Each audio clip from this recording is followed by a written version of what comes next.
말씀은 로마서 1장 16절에서 17절 말씀입니다. 우리 성경을 갖고 계신 분들은 성경을 찾아서 같이 봤으면 좋겠습니다. 로마서의 성경을 펴고 있으면은 오늘 말씀을 같이 듣는데 도움이 됩니다. 로마서 1장 16절에서 17절입니다. 제가 16절, 17절 우리 같이 읽도록 하겠습니다. 16절, 17절 같이 읽겠습니다. 16절 말씀입니다. 내가 복음을 부끄러워하지 아니하노니 이 복음은 모든 믿는 자에게 구원을 주시는 하나님의 능력이 됨이니라. 먼저는 유대인에게요 그리고 헬라인에게로다. 복음에는 하나님의 의가 나타나서 믿음으로 믿음에 이르게 하나니 기록된 바 오직 의는 믿음으로 말미암아 살리라 함과 같으니라. 아멘. 오늘 본문에 등장하는 바울이 뭐라고 표현하냐면은 복음을 부끄러워하지 않는다고 이야기를 합니다. 자, 그렇다면 우리가 짐작할 수 있는 게 뭐냐면요, 어떤 시점에서 바울이 복음을 부끄러워했을 그때가 있었다는 겁니다. 그렇기 때문에 복음을 부끄러워하지 않았다라고 표현을 하는 겁니다. 앞으로는 그렇게 하지, 지금 그렇게 하지 않는다는 거죠. 그럼 바울이 무엇 때문에 복음을 부끄러워했는가를 저희가 먼저 생각해 보면 됩니다.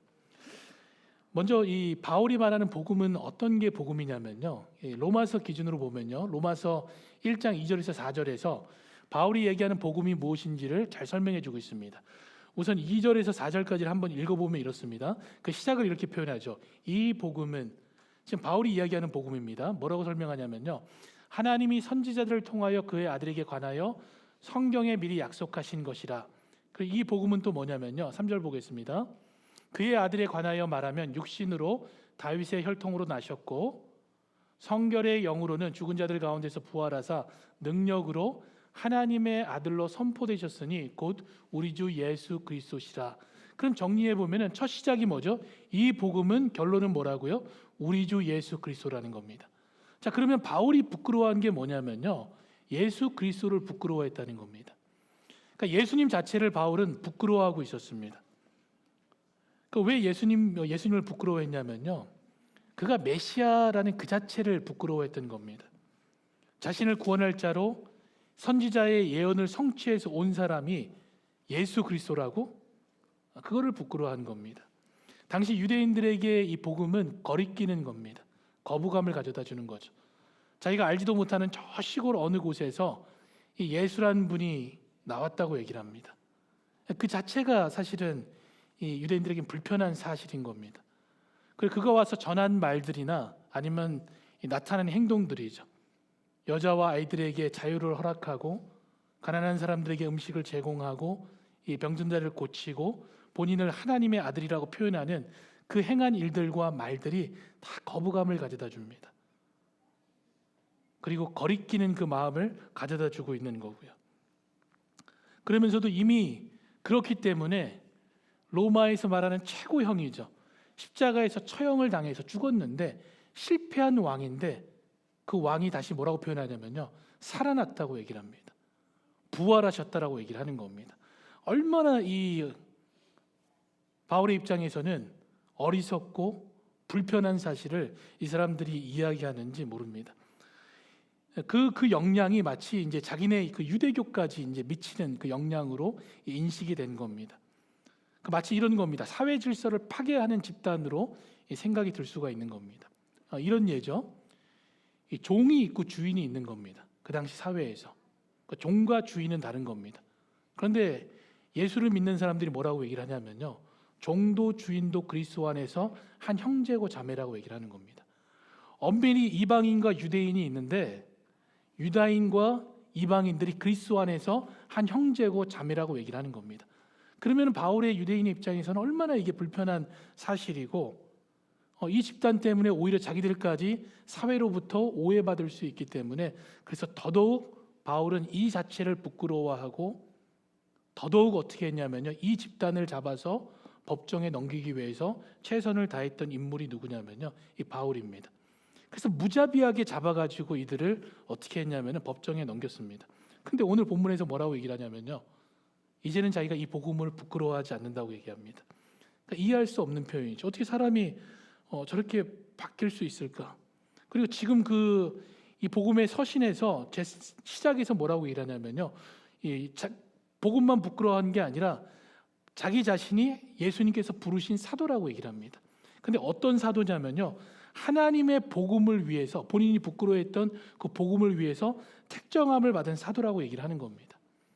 무엇이 이렇게 바울을 변하게 했을까요? 어떻게 이렇게 사람이 변할 수 있을까요? 여러분, 전에 이런 말 들어봤을 겁니다. 사람이 갑자기 변하면 어떻게 된다고 그러죠? 죽는다고 그랬습니다.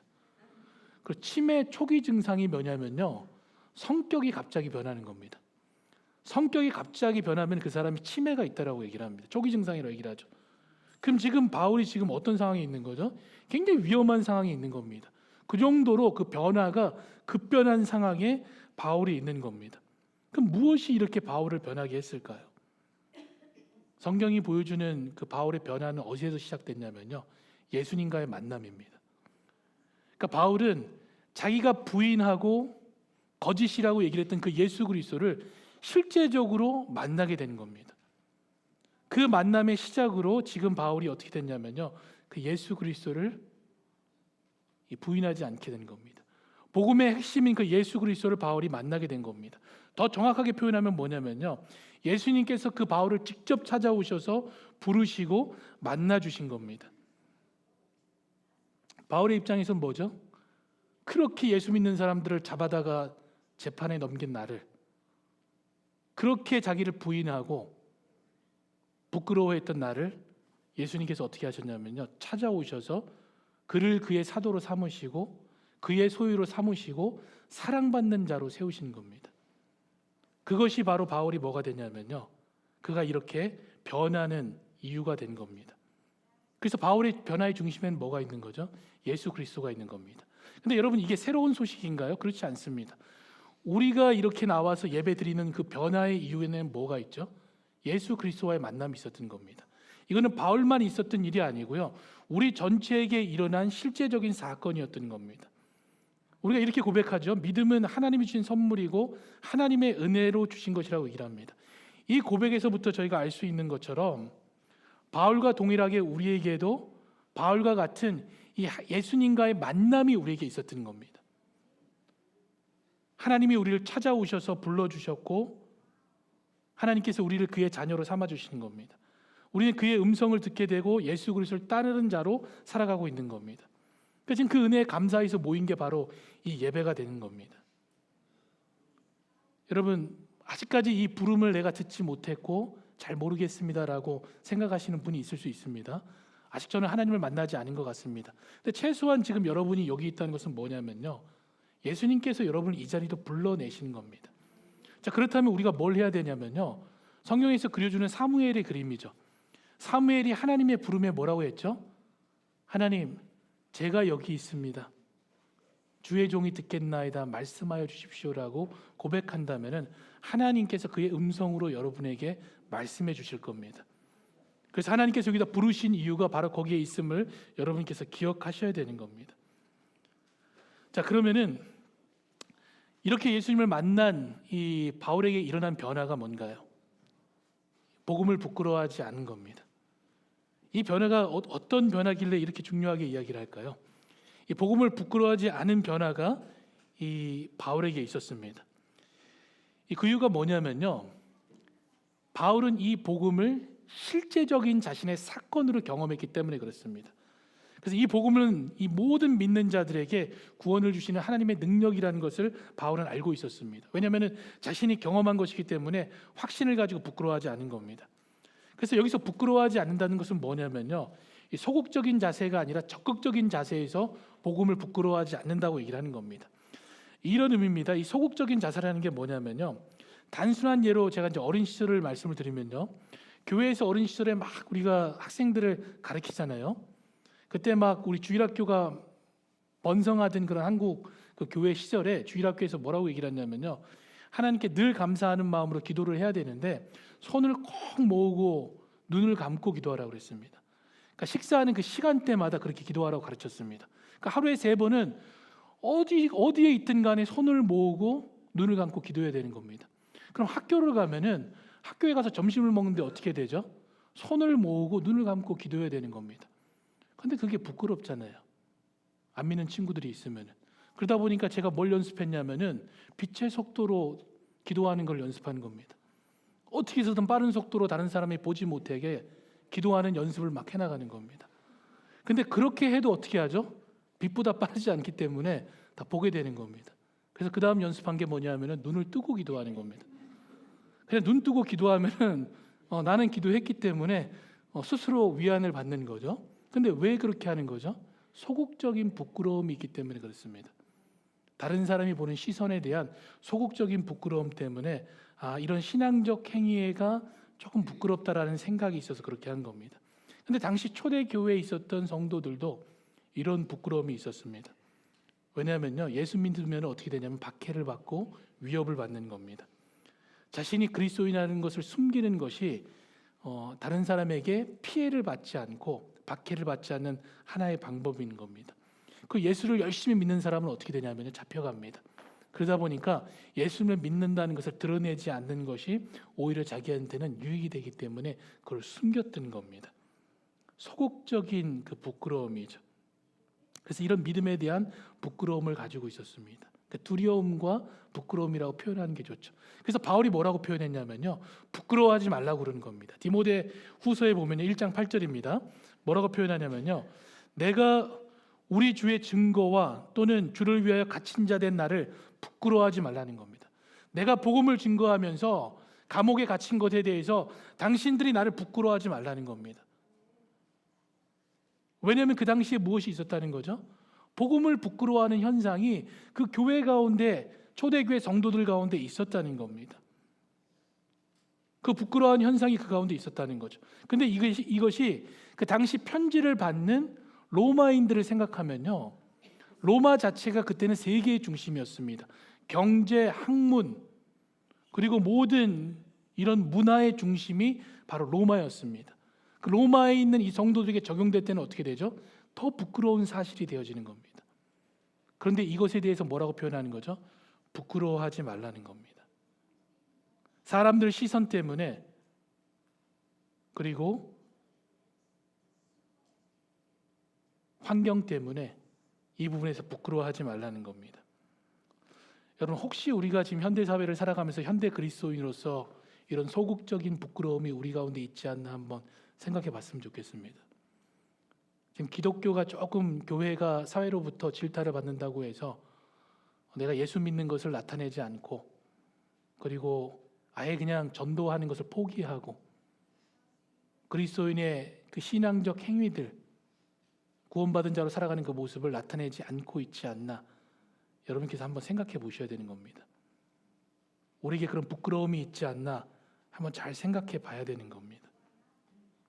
하지만 바울은 더 이상 이 복음을 부끄러워하지 않았습니다. 왜냐하면 예수 그리스도의 능력에 대한 확신이 바울에게 있었기 때문에 그렇습니다. 그의 능력을 경험한 거죠. 그게 바로 2절에서 4절에서 표현한 능력입니다. 다시 한번 보면요, 이 복음을 설명하면서요, 뭐라고 표현하면 선지자들을 통하여서 그의 아들에 관하여서 성경에서 미리 약속된 것이라고 얘기를 합니다. 그의 아들에 관하여서 말하면은 육신으로부터 다윗의 혈통에 나셨고 성결의 영으로는 죽은 자들 가운데서 부활하사 능력으로 하나님의 아들로 선포되셨다고 얘기를 합니다. 선지자의 예언을 통해서 들어온 이 말씀이 뭐냐면요, 그 예언을 통해서 자신들의 십자가에서 죽게 한 그분이 바로 예수 그리스도라는 것을 믿고 알게 되었다고 표현하는 겁니다. 이 예언에 의해서 이 땅 가운데 오신 그 예수 그리스도가 바로 우리가 십자가에서 죽게 하신 그 예수 그리스도라는 것을 나는 알고 믿게 되었다는 겁니다. 근데 저는 개인적으로 이 표현보다는 그 예수 그리스도를 만나고 믿게 되었다는 표현을 더 좋아합니다. 그리고 하나님의 아들에 관해서는 말씀에서 우리의 구원자로 오신다고 이미 말씀하셨다는 겁니다. 이렇게 오시는 구원자가 바로 우리의 완전한 중보자라는 것을 이 바울은 믿음으로 알게 되는 겁니다. 그래서 이 로마서를 기록하면서요, 그 믿음의 고백을 어떻게 썼냐면은 예수님께서 육신으로는 다윗의 혈통으로 오신 참 인간임을 이 순간에 드러내는 겁니다. 그리고 성결의 영으로는 뭐라고 표현하죠? 죽은 자들 가운데서 부활하신 참 하나님이라는 것이 선포되었다는 겁니다. 참 하나님이라는 거죠. 그래서 참 인간이고 참 하나님이신 이 예수 그리스도가 바로 우리의 완전한 중보자로 이 땅 가운데 오신 분이라는 것을 내가 만나고 경험하고 믿게 되었다는 것을 바울이 지금 여기서 선언하는 겁니다. 그 예수 그리스도가 나의 완전한 중보자로서 무엇이 되셨냐면은 하나님과 나 사이에 화목제물이 되셨다고 고백한 겁니다. 그래서 바울이 얘기하는 그 화목제물은요, 로마서를 쓰면서 어떤 그림을 가지고 이 화목제물을 그렸냐면요, 우리가 잘 아는 장면입니다. 레위기에 보면은 그 매일 이스라엘 백성들이 한 행동이 있습니다. 자기의 죄를 속죄하기 위해서 뭘 했죠? 동물을 잡아서 하나님께 계속 제사를 드렸습니다. 매일 그 제사를 드린 겁니다. 그래서 거기서 주는 상징적인 의미가 뭐냐면은 그 피의 제사를 드림을 통해서 우리가 용서받는 죄의 용서를 저희가 생각해내는 겁니다. 그래서 우리는 그걸 보면서 하나님은 자비로우시고 우리의 죄를 용서하시는 분으로 우리가 생각을 합니다. 근데 그 외에 다른 의미가 또 있습니다. 그보다 먼저 바라봐야 될 게 뭐냐면요, 하나님은 죄에 대해서는 무엇을 하신다는 거죠? 피의 값으로 심판하신다는 겁니다. 하나님은 그 죄에 대해서 죽음으로 그 값을 물은다는 것을 이 레위기를 통해서 계속해서 보여주는 겁니다. 끊임없이 하나님이 말씀하시는 건 뭐냐면요, 죄에 대해서는 그 값을 죽음으로 물으실 것이라는 것을 이 레위기를 통해서 우리에게 계속해서 선포하고 계시는 겁니다. 분명한 하나님의 말씀이 되어지는 거죠.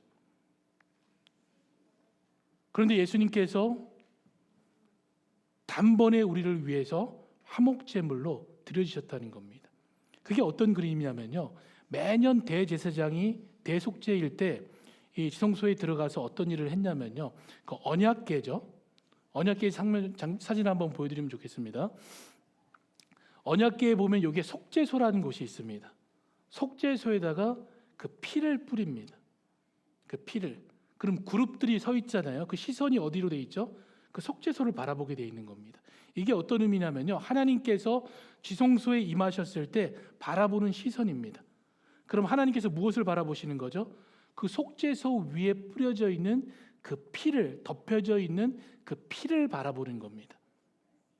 그렇기 때문에 그 피를 바라보시기 때문에 그 피의 값으로 죄에 대해서 하나님께서 그 마음을 돌리시고 그 값을 묻지 않겠다라는 겁니다.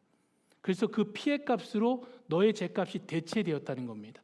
자, 그럼 우리가 뭘 생각해야 되냐면요, 그 언약궤 안에 무엇이 들어있는가를 저희가 생각해야 되는 겁니다. 그럼 그 언약궤에 뭐가 들어있죠? 십계명이 들어있죠. 그리고 또 하나는 뭐가 들어있죠? 만나가 들어있습니다. 그리고 또 뭐가 들어있죠? 아론의 지팡이가 들어있습니다. 목사님, 이거는 하나님께서 이스라엘 백성들 가운데 역사하시고 그의 능력을 나타내시는 귀한 상징물들 아닙니까? 맞습니다. 귀한 상징물들이죠. 근데 하나님께서 십계명을 왜 주셨죠? 이스라엘 백성들이 하나님이 누구신지 모르기 때문에, 하나님 앞에서 범죄하는 것이 무엇인지 모르기 때문에 주신 게 십계명입니다. 근데 그 십계명을 받으러 올라간 그 순간에 이스라엘 백성들이 무엇을 했죠? 금을 모아서 금송아지를 만들고 이것이 나를 애굽에서 끌어낸 하나님이라고 얘기를 하는 겁니다. 하나님 앞에서 어떤 행동을 했죠? 범죄한 것을 기억하게 하는 게 십계명이 되어지는 겁니다. 만나는 뭐죠? 단 한 번도 하나님께서 광야 생활 가운데 이스라엘 백성들을 굶주리게 한 적이 없습니다. 그런데 항상 뭐라고 그러죠? 하나님을 원망하고 우리가 그 가마 옆에 붙어서 떨어지는 고기를 먹는 게 더 좋겠다라고 표현하는, 여기서 우리를 죽인다고 불평했던 그 모습을 기억하는 게 뭐죠? 만나가 되어지는 겁니다. 아론의 지팡이는 뭐는가요? 하나님이 세우신 그 지위, 그 권위에 정면으로 도전했던 것을 기억하게 하는 겁니다. 세 가지의 공통점이 뭐죠? 이스라엘 백성들의 죄악입니다. 하나님 앞에서 범죄한 이 죄악들을 기억하게 하는 겁니다. 그런데 그 속죄, 이 언약궤를 덮은 이 위에 있는 속죄소에 무엇이 뿌려진 거죠? 피가 뿌려진 겁니다. 그럼 하나님께서 보시는데 이 죄악을 보지 않고 이미 그 위에 뿌려지는 피를 통해서 이 죄악에 대한 값이 어떻게 되냐면은 이미 대체되어졌다는 겁니다. 이미 치러졌다는 것을 보여주는 겁니다. 그래서 이거는 예수님께서 앞으로 우리를 통해서 하실 일을 상징적인 그림으로 보여준 겁니다. 마찬가지입니다. 예수 그리스도께서 어떻게 하시죠? 이 땅 가운데 오셔서 십자가에서 죽으심으로 그 피로 말미암아 우리가 이제는 우리의 모든 죄가 어떻게 되냐면은 예수 그리스도로 말미암아 대체되어졌다는 겁니다. 속량되어졌다는 겁니다. 그렇기 때문에 하나님께서 바라보시는데 우리의 죄악을 바라보시는 게 아니라 무엇을 바라보시죠? 예수 그리스도의 그 피를 바라보시게 되는 겁니다. 그렇기 때문에 예수님께서 그 진노를 돌리시는 겁니다. 그래서 바울이 이 장면을 기억하면서 기록한 게 뭐냐면요, 로마서 3장 25절 말씀입니다. 뭐라고 썼냐면요, 이 예수를 하나님이 그의 피로서 믿음으로 말미암아 화목제물로 세우셨으니 이는 하나님께서 어떻게 하셨죠? 길이 참으시는 중에 전에 지은 죄를 어떻게 하셨습니까? 관과하심으로 자기의 의로움을 나타내려 하신다고 얘기를 하는 겁니다. 이게 하나님의 은혜입니다. 그래서 하나님께서 내려다보실 때 이 백성의 죄를 바라보는 게 아니라 그 동물의 피를 바라보는 것처럼 하나님께서 우리를 바라보실 때 우리의 죄악을 바라보는 게 아니고요, 예수 그리스도의 보혈의 피를 바라보시는 겁니다.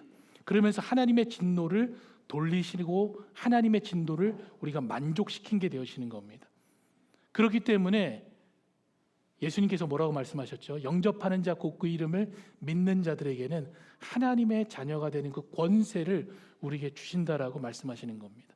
복음이 전하는 소식이 바로 이 소식입니다. 이 얼마나 기쁜 소식입니까? 우리가 이 기쁜 소식을 받은 자들입니다. 여러분, 말씀은 뭐라고 표현하냐면요, 언젠가 우리 모두가 하나님의 법정에 서게 된다고 얘기를 합니다. 그 말씀 한번 보겠습니다. 고린도후서 5장 10절입니다. 이는 우리가 다 반드시 그리스도의 심판대 앞에 드러나 각각 선악간에 그 몸으로 행한 것을 따라 받으려 함이라.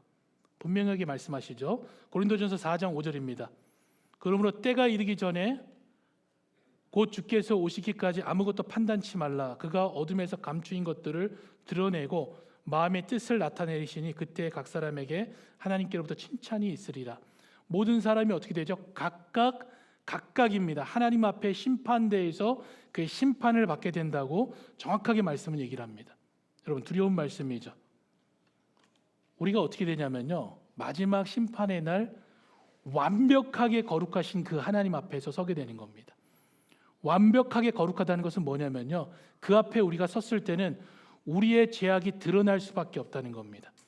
그 앞에 섰을 때는 여러분이 하나님께서 죄인임이 완벽하게 드러나기 때문에 스스로가 그 사실을 알게 되고 아마 오금이 떨려서 어떻게 되죠? 그 자리에 펄썩 주저앉게 되어지는 겁니다.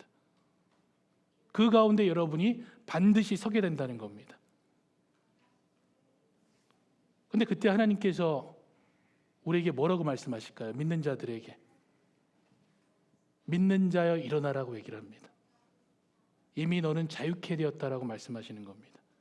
왜냐하면 예수님이 너를 대신해서 이미 그 값을 치렀다라고 말씀하시는 겁니다. 그리고 너는 자유롭게 되었으니 그대로 가라고 하시는 겁니다. 여러분, 이게 얼마나 놀라운 소식입니까? 그래서 복음이 뭐가 되는 거냐면요, 기쁜 소식이 되는 겁니다. 그 심판대에서 하나님께서 믿는 자여 일어나라고 말씀하시는 겁니다. 그래서 이 사건을 이 바울이 실제적으로 본인이 경험했기 때문에 예수 그리스도를 믿는 것이 부끄러운 일이 아니고요, 본인에겐 기쁜 일이고 그것을 자랑할 수밖에 없는 겁니다. 그래서 예수 그리스도가 어떻게 하죠? 끊임없이 그 복음을 증거하는, 그 자랑하는 일들을 해왔던 겁니다. 그게 바로 복음을 증거하는 그의 마음인 겁니다. 여러분, 우리가 이 축복을 누리기를 바랍니다. 정말 이 예수 그리스도를 만나서 그 그리스도의 복음을 증거하는 그 축복을 누리기를 바랍니다. 우리가 이 축복을 누리기 위해서는 분명히 알아야 될 사실이 있습니다. 바울의 고백입니다. 바울이 이 축복을 자기가 발견하고 나서 알게 된 사실이 뭐냐면요, 내가 허물과 죄로 죽었던 자라는 겁니다. 내가 허물과 죄로 죽었던 그 자인데 그 자를 예수님께, 하나님께서 어떻게 하셨냐면은 다시 살리신 것을 그가 알게 된 겁니다. 내가 하나님 앞에서 분명한 죄인이라는 것을 그 바울은 알게 된 겁니다. 여러분, 그 죄의 값이 무엇이라고 성경이 얘기를 하죠? 사망이라고 얘기를 하는 겁니다. 우리는 하나님의 진노 아래 이미 죽었던 자들입니다. 그런데도 우리가 하나님보다 다른 것을 더 사랑하며 살았습니다. 예수님을 믿는다고 얘기를 하면서도 여전히 탐욕을 가지고 하나님의 자리에 앉고 하나님 없는 삶이죠. 눈 가리고 그냥 하나님 없이 그냥 살아갑니다. 이런 삶들을 우리가 지금도 살아가고 있는 겁니다. 그렇기 때문에 바울이 뭐라고 표현했냐면요, 모든 사람이 죄를 범하였기 때문에 하나님의 영광에 이르지 못한다라고 선언한 겁니다. 그럼에도 불구하고 우리에게 들린 소식이 뭐죠? 예수께서 너의 죄를 사하셨다는 겁니다. 예수께서 너를 택정하고 부르셨다라는 겁니다. 그리고 너의 죄를 대신 치르셨다는 겁니다. 그의 의를 덧입게 하셔서 이제는 하나님의 것으로, 하나님의 사랑받는 자녀로, 그것도 그냥 받는이 아닙니다. 받은 자녀로 삼아주셨다는 겁니다. 그리고 사망에서부터 생명으로 옮겨주시고 뿐만 아니라 이미 그의 생명책에 우리의 이름이 기록되어져 있다라고 이 성경이 얘기를 하는 겁니다.